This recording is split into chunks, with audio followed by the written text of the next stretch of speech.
Buenos días, amada Iglesia, Dios os bendice.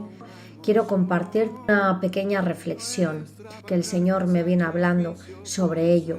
Quiero compartirte en el Evangelio de Marcos, capítulo 10, de los versículos del 32 al 34. Dice: nuevamente Jesús anuncia su muerte. Iban por el camino subiendo a Jerusalén, y Jesús iba delante, y ellos se asombraron y le seguían con miedo.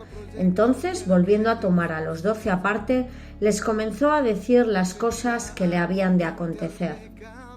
He aquí, subimos a Jerusalén, y el Hijo del Hombre será entregado a los principales sacerdotes y a los escribas, y le condenarán a muerte, y le entregarán a los gentiles. Y le escarnecerán, le azotarán, y escupirán en él, y le matarán, mas al tercer día resucitará. Vemos cómo toda la adoración judía se centraba en Jerusalén. Anteriormente Jesús había empezado a contar a sus discípulos lo que pasaría allí, pero en esta ocasión añadió algunos detalles. Y aunque lo que ocurriría sería trágico, el Señor acabaría triunfando con su resurrección. Pero no es en este texto en el que quiero centrarme, es en el siguiente, en la petición de Santiago y de Juan. Versículos 35, 36 y 37. Dice: entonces Jacobo y Juan, hijos de Zebedeo, se le acercaron diciendo: Maestro, querríamos que nos hagas lo que pidiéremos. Él les dijo: ¿qué queréis que os haga? Ellos le dijeron: concédenos que en tu gloria nos sentemos el uno a tu derecha y el otro a tu izquierda.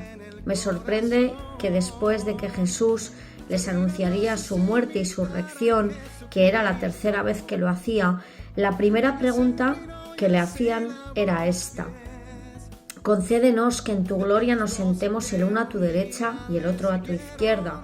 Y Jesús muy amablemente les contesta: ¿qué queréis que os haga? Y los discípulos no estaban pensando ni sabían de la muerte de Jesús, al contrario, le estaban pidiendo gobernar con él. Seguimos leyendo los versículos 38 y 39.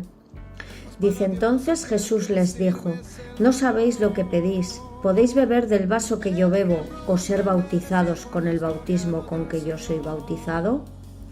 Ellos dijeron: podemos. Jesús les dijo: a la verdad, del vaso que yo bebo beberéis, y con el bautismo con que yo soy bautizado seréis bautizados. Jesús se refería al sufrimiento, a la muerte que él iba a padecer. Y los discípulos le responden muy rápido, sin saber muy bien lo que les estaba diciendo. Pero Jesús sí sabía lo que los discípulos iban a padecer, iban a pasar. Seguimos leyendo en los versículos 40 y 41, dice: pero el sentaros a mi derecha y a mi izquierda no es mío darlo, sino aquellos para quienes está preparado. Cuando lo oyeron los 10, comenzaron a enojarse contra Jacobo y contra Juan. Vemos que la petición que les hace Santiago y Juan no solamente era de ellos, no solamente lo pensaban ellos, sino que lo pensaban todos los discípulos. Vemos cómo esa petición de gobernar con él, ese egoísmo, estaba en todos los discípulos. Vemos cómo tenemos una visión errónea de servir al Señor cuando comienzan los celos, cuando comienza la división, cuando comienza el egoísmo. Y seguimos leyendo de los versículos 42 al 45. Mas Jesús, llamándolos, les dijo: ¿sabéis que los que son tenidos por gobernantes de las naciones se enseñorean de ellas, y sus grandes ejercen sobre ellas potestad? Pero no será así entre vosotros, sino que el que quiera hacerse grande entre vosotros será vuestro servidor, y el que de vosotros quiera ser el primero será siervo de todos.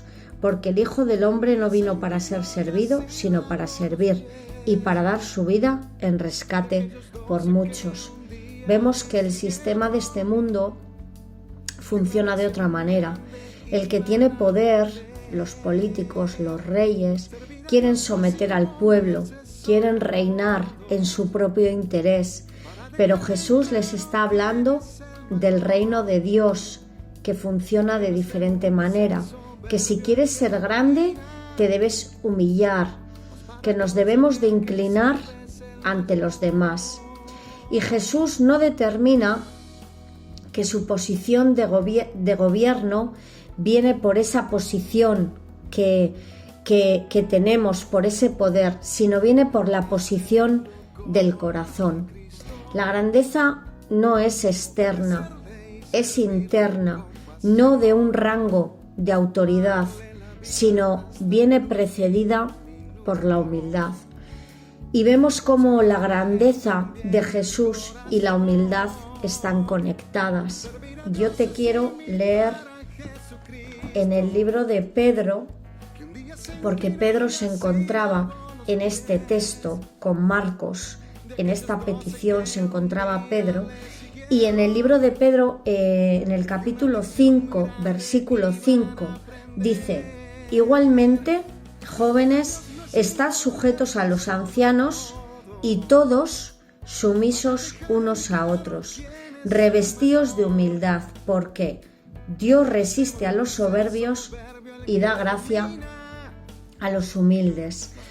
Y debemos de ser humildes ante Dios y ante los demás. Y quiero compartirte 4 motivos por los que debemos de ser humildes y por los que debemos de servir a los demás. Y quiero comenzar con el primero. Servimos porque Jesús sirvió. Y lo vemos en Filipenses, donde dice que tengamos esa actitud de humildad.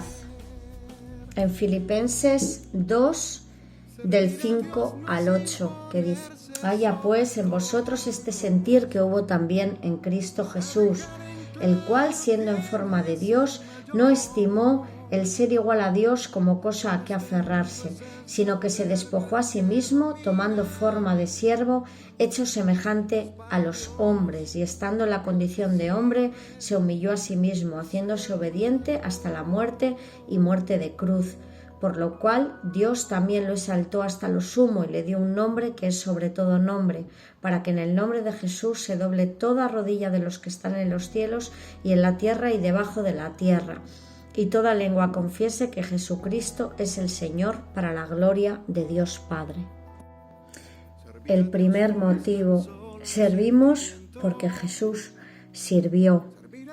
El segundo motivo: el servicio nos hace libres. En Gálatas capítulo 5 versículo 13 dice: porque vosotros, hermanos, a libertad fuisteis llamados, solamente que no uséis la libertad como ocasión para la carne, sino servíos por amor los unos a los otros. Que tengamos esa libertad para servir a los demás, porque el servicio a los demás nos hace libres. El tercer motivo: porque nuestra ciudad, porque Astrabudúa, porque Bilbao necesita una iglesia que sirve, porque la gente está cansada de poderosos políticos que solo miran su interés, quieren en esa grandeza, en ese servicio, que reflejemos la manera de vivir de Jesús. Y el cuarto motivo es porque el que sirve está al lado de Jesús. Y en el libro de Pedro, que te he dicho ya, en el capítulo 5, versículo 5, donde dice: igualmente, jóvenes, estad sujetos a los ancianos y todos sumisos unos a otros, revestidos de humildad, porque Dios resiste a los soberbios y da gracia a los humildes. Y en esta mañana te quiero decir que nos revistamos de humildad, de una forma voluntaria, y en vez de ser rey, que seamos siervos, que en vez de ser servidos, deseemos servir, que levantemos a las personas que están a nuestro alrededor, que las sirvamos, a nuestras familias también. Y en esta mañana quiero dejarte con una pregunta para que la meditemos. Esa es mi oración para la Iglesia, que nos revistamos de humildad de una manera voluntaria. Y yo te quiero dejar con esta pregunta: ¿qué ropa vamos a decidir ponernos? Un besito, Iglesia Emanuel, y que Dios os bendiga. Es el mayor.